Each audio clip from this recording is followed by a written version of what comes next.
En esta ocasión vamos a resolver un problema sobre movimiento circular uniforme. El planteamiento nos dice: una pelota atada al extremo de una cuerda gira formando un círculo cuyo radio mide 0.6 metros.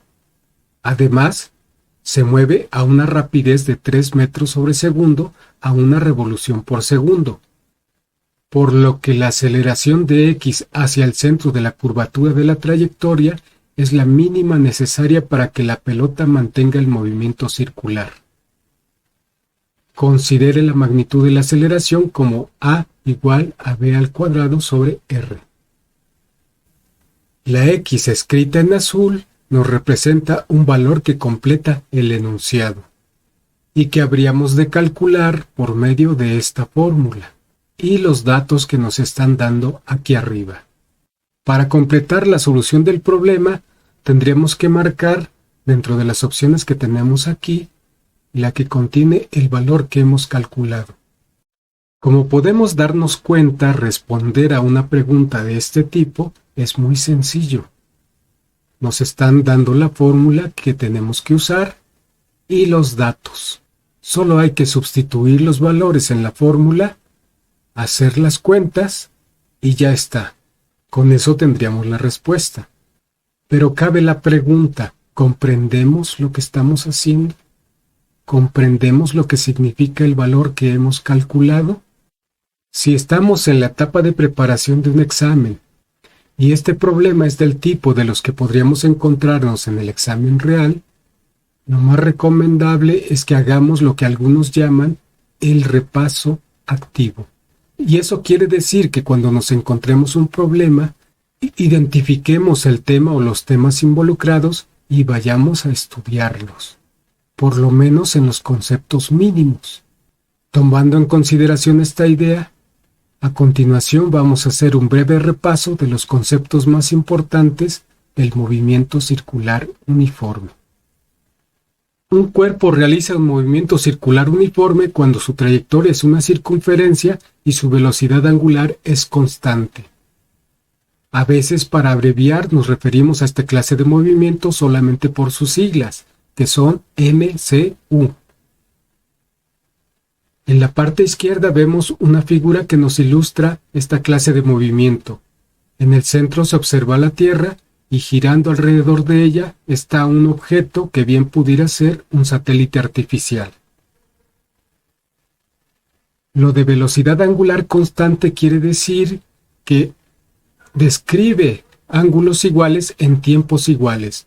Por ejemplo, pudiéramos decir que el móvil describe un ángulo de 180 grados cada segundo, o si estamos hablando del sistema internacional, lo que diríamos es que describe un ángulo de pi radianes cada segundo. Ahora vamos a hablar de las principales características del movimiento circular uniforme.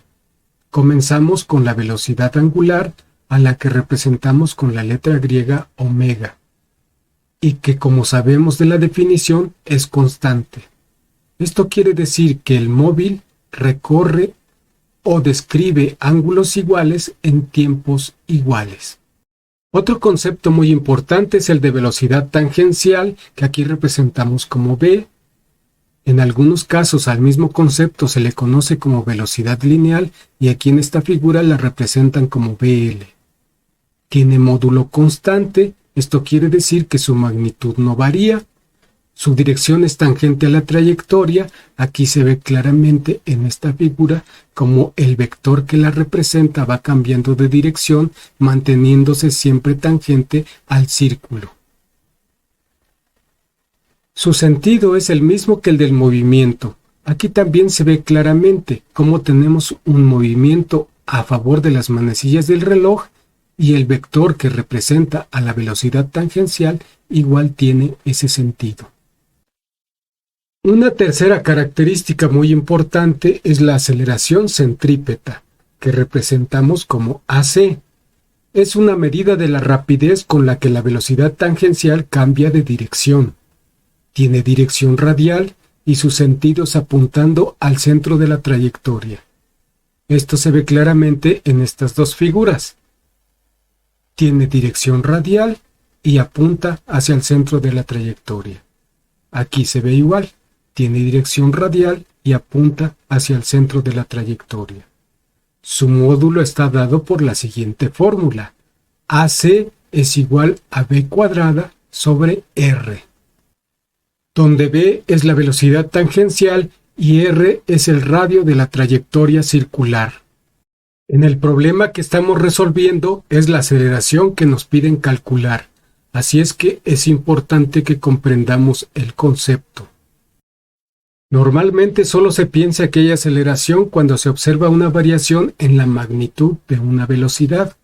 Sin embargo, el concepto de aceleración es más general. Por definición, es una medida de la variación de la velocidad. Sin embargo, esa variación puede ser en magnitud, en dirección o en ambas. En este caso, la aceleración centrípeta mide la variación en la dirección de la velocidad tangencial. Una cuarta característica importante del movimiento circular uniforme es el periodo, que representamos con la letra mayúscula T, y se define como el tiempo que tarda el objeto en dar una vuelta completa. Lo medimos en segundos. Finalmente, tenemos la frecuencia, que representamos con la letra F minúscula, y esta es una medida de la cantidad de vueltas que da el objeto en una unidad de tiempo. Se podría mencionar como vueltas por segundo, revoluciones por segundo, o si estamos usando las unidades del sistema internacional, hablaríamos de hertz. Después del repaso, resolveremos el problema. De acuerdo al planteamiento, tenemos una pelota atada a una cuerda y que gira formando un círculo. Asumimos que se trata de un movimiento circular uniforme. Nos pide calcular la aceleración centrípeta de ese movimiento. La situación que nos describen es como la que aparece aquí en la figura. Tenemos una pelota atada a una cuerda y se le ha hecho girar formando un círculo. Los datos que nos dan son el radio de la trayectoria circular, que es igual a 0.6 metros, la velocidad tangencial, que es igual a 3 metros sobre segundo, y la fórmula con la que tenemos que hacer los cálculos para obtener la aceleración centrípeta, que es igual a la velocidad tangencial al cuadrado sobre el radio. Haciendo los cálculos, nos queda AC es igual a 3 metros sobre segundo al cuadrado sobre 0.6 metros. La velocidad tangencial vale 3 metros sobre segundo y el radio vale 0.6 metros. Haciendo los cálculos obtenemos que la aceleración centrípeta es igual a 15 metros sobre segundo al cuadrado. Comparando este valor con las opciones que nos dan como posibles respuestas, nos damos cuenta que corresponde a la opción D, y esta es la que tenemos que marcar como la respuesta correcta.